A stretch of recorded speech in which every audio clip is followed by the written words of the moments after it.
Hey everybody, welcome back. My name is Abby. I'm with Fitness is Medicine. Today we're going to do another great workout you can do in your home. Great full body resistance training workout using minimal equipment and very minimal space. So today we are going to need one heavier tube set up higher, so like over your door or over a higher railing or something. A chair or a bench or something, a kitchen chair works great. A weight plate, and if you don't have a weight plate, you can use dumbbells. We're gonna do biceps curls with just a different hold. So you could use a kettlebell or a weight plate or even just dumbbells if that's what you have. And that is it.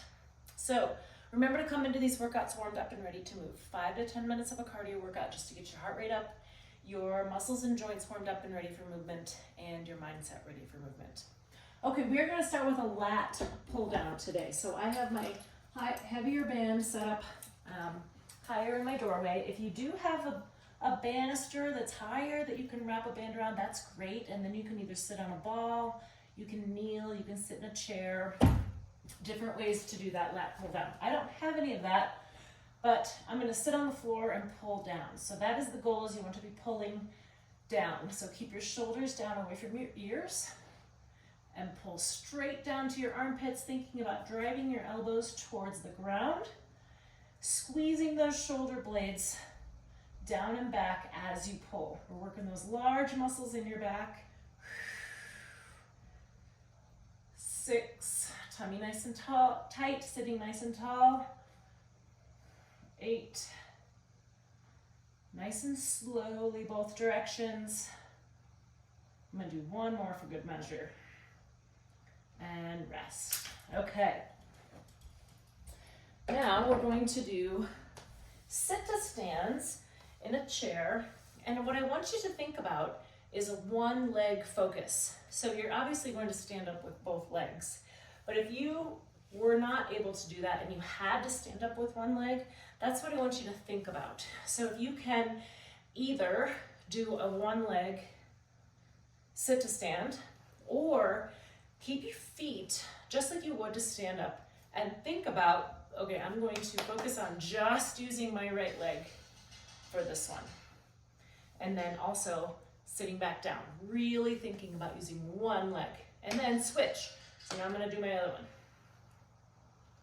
My other foot is there and it's obviously working a little, but I'm trying to focus on one leg at a time.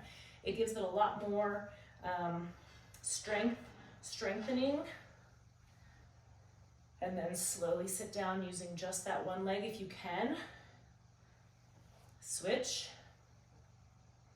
So it'll end up being 5 times on each leg.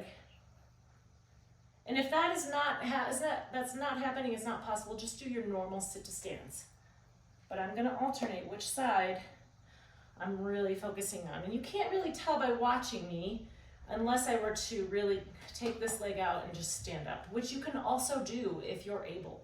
You know, if you can, do that and then sit back down, switch, sit back down. So this would be like, okay, I broke my leg and I need to be able to get out of the chair with one leg. So thinking about, would I be able to do that?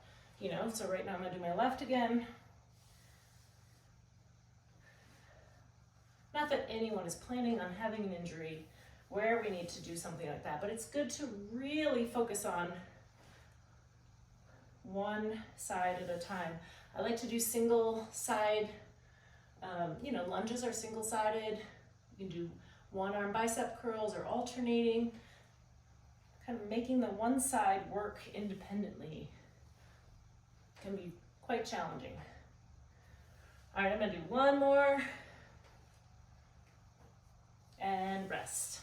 Okay, great. Now I'm going to grab a weight plate to do bicep curls. Like I said, you could use dumbbells. You could use one dumbbell and use a heavier dumbbell. I like to mix it up because, you know, when we're doing our daily activities, we don't always have perfectly shaped handles to lift and maneuver. So having a different hand grip and a different object to hang on to can improve your muscles even more. 2 more. 9 and 10. Okay. I mean, you could use, a bucket or, a water jug, things like that. Okay, now we're going to do standing hip abduction. So I want you to stand near something. You can stand next to the kitchen counter. Different ways. I want you to take one leg out to the side like this. If you're able to, you could do it without hanging on, but I really want you to be able to do this, so hang on a little bit if you need it. So doing these hip abduction, your toe stays straight forward or even turned in just a little. Sometimes it's really common your leg wants to do that because our quads and our hip flexors are stronger and they want to take over. I want you to focus on your glutes here.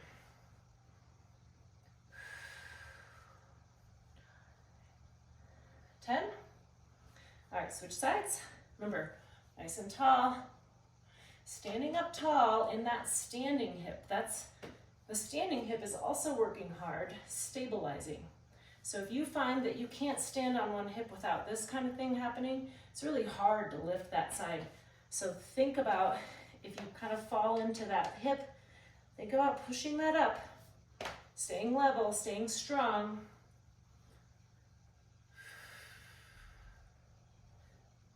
Nice and slow. And 10. Good. Okay, now we're going to do some diagonal punches. So I want your feet nice and wide, knees and hips not in a squat, but in a good athletic stance, bent so that your legs and your hips are engaged. Bring your hands up like this. We're going to punch up, up, down, down. So let's practice it. Up, up, down, down. Now we're going to pick up the pace a little bit, but I really want you to have an explosive movement. So we're working on power here. Up, up, down, across. 3, keep breathing. Keep your tummy really tight here. 5, 6, 7, up, up, down, down. 10, down, down. All right, great. That gets your heart rate up a little bit too. That's a good one. Okay, now we're going to lower down to the floor for the last exercise. We're going to do mountain climbers. So I want you to come into a plank with your hands right under your shoulders. Now, if this is too hard on the ground, or if you can't put weight on your wrists like that, you can do this with your elbows up on a sofa or on the side of your bed. And you can do the same exercise without having to put that weight on your hands. It's also a little bit easier having that elevated surface. So come on up to a plank. We're going to drive your knee up toward it, in between your elbows, nice and slowly. 5. Keep your neck in line here. Keep it in neutral. Breathe. 9, 10, and 10. Good. Okay. Go through all of these 1 or 2 more times each. Maybe add a little cardio in between. Get that heart rate up. Get a good calorie burn going.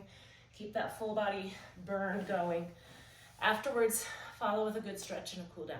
If you have any questions or need any modifications, please feel free to reach out privately or leave a message in the comments. All right, have a great workout, everybody. We will see you next time. Thank you.